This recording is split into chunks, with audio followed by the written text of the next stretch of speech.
Assalamualaikum warahmatullahi wabarakatuh. Kami dari kelompok 4 akan mempresentasikan mata kuliah Pancasila dengan materi Pancasila sebagai dasar negara. Kami sendiri beranggotakan 3 orang. Yang pertama Abdul Latif Aziz dengan NIM 20.11.3326. Yang kedua Afid Putro dengan NIM 20.11.3322. Dan yang terakhir adalah Felda Putri dengan NIM 20.11.3336. Selanjutnya, apa aja sih yang akan kita bahas pada slide PowerPoint kali ini? Yang pertama langsung saja dengan tahapan sejarah Pancasila sebagai dasar negara. Pancasila sebagai dasar negara sendiri diawali dengan rumusan Muhyiddin. Muhyiddin sendiri memberikan gagasannya tepat pada saat rapat BPUPKI. BPUPKI sendiri dibentuk pada tanggal 1 Maret 1945 guna membahas bentuk dasar negara. BPUPKI sendiri dibentuk oleh pemerintahan Jepang pada waktu itu adalah Jenderal Kumaichi Hanada. Kemudian Muhyiddin itu menyampaikan gagasannya pada tanggal 29 Mei 1945 yang berisi ada 2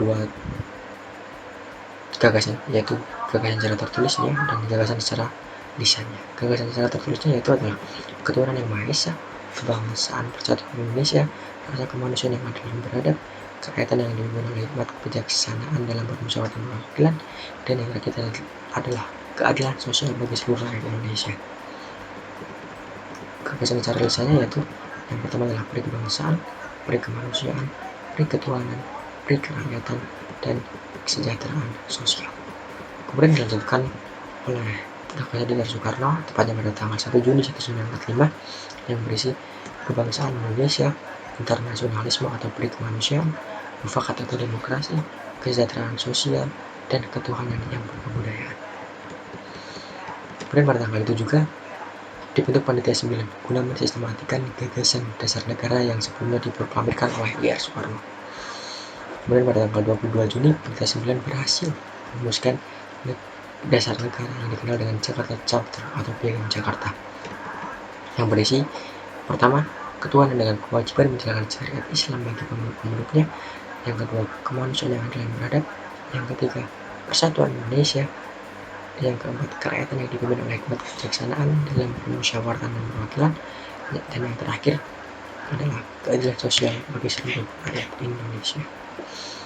Kemudian pada tanggal 18 Agustus 1945 PPKI yang kala itu menggantikan BPUPKI mengesahkan UUD 1945 dan Pancasila yang diambil dari Piagam Jakarta Charter dengan perubahan pada bunyi sila pertama menjadi ketuhanan yang Maha Esa.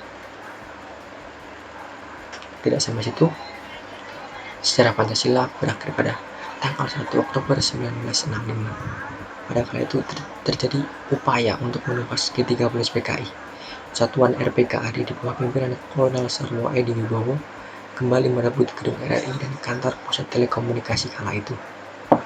1 Oktober lantas diperingati sebagai Hari Kesaktian Pancasila untuk memperingati keberhasilan bangsa mempertahankan ideologi Pancasila sekaligus menjadi bentuk penghormatan atas gugurnya 6 jenderal dan 1 perwira dalam G30 SPKI. Selanjutnya akan dilanjutkan oleh saudari Felda Putri. Saya akan melanjutkan presentasi dari saudari Afid. Alasan Pancasila dijadikan sebagai dasar negara yang pertama, sangat mendasari kehidupan bangsa Indonesia. Yang kedua, sangat sesuai dengan adat istiadat bangsa Indonesia. Yang ketiga, Pancasila merupakan pandangan hidup yang berakar dalam kepribadian bangsa. Yang keempat, negara Indonesia adalah negara Pancasila. Slide berikutnya, kedudukan Pancasila sebagai dasar negara.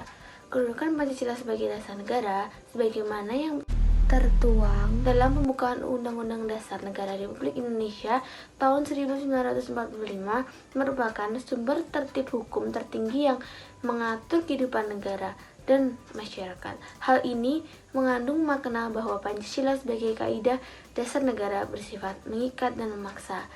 Slide berikutnya, makna Pancasila sebagai dasar negara. Makna Pancasila sebagai dasar negara tentu harus difahami karena Pancasila merupakan salah satu elemen yang paling penting dalam negara kita ini. Pancasila adalah sesuatu ideologi yang dipegang erat bangsa Indonesia. Istilah Pancasila diperkenalkan oleh sosok Bung Karno saat sidang BPUPKI yang pertama.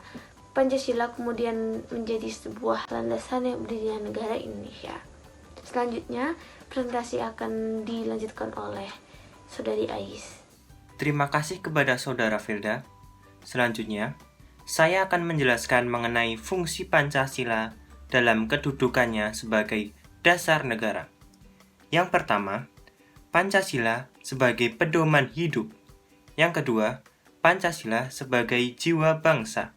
Yang ketiga, Pancasila sebagai kepribadian bangsa. Yang keempat, Pancasila sebagai sumber hukum. Dan yang kelima adalah Pancasila sebagai cita-cita bangsa.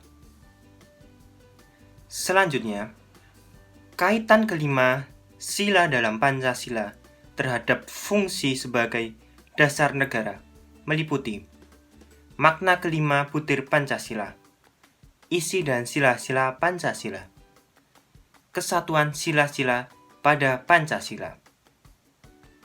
Berikut ini adalah gambar atau lambang dari Pancasila dengan bentuk burung Garuda dan memiliki makna pada setiap gambarnya.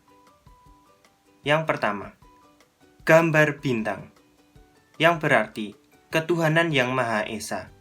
Yang kedua, gambar rantai, yang berarti kemanusiaan yang adil dan beradab. Yang ketiga, pohon beringin, yang berarti persatuan Indonesia. Yang keempat, gambar kepala banteng, yang berarti kerakyatan yang dipimpin oleh hikmat kebijaksanaan dalam permusyawaratan perwakilan. Dan yang terakhir, padi dan kapas, yang berarti keadilan sosial bagi seluruh rakyat Indonesia.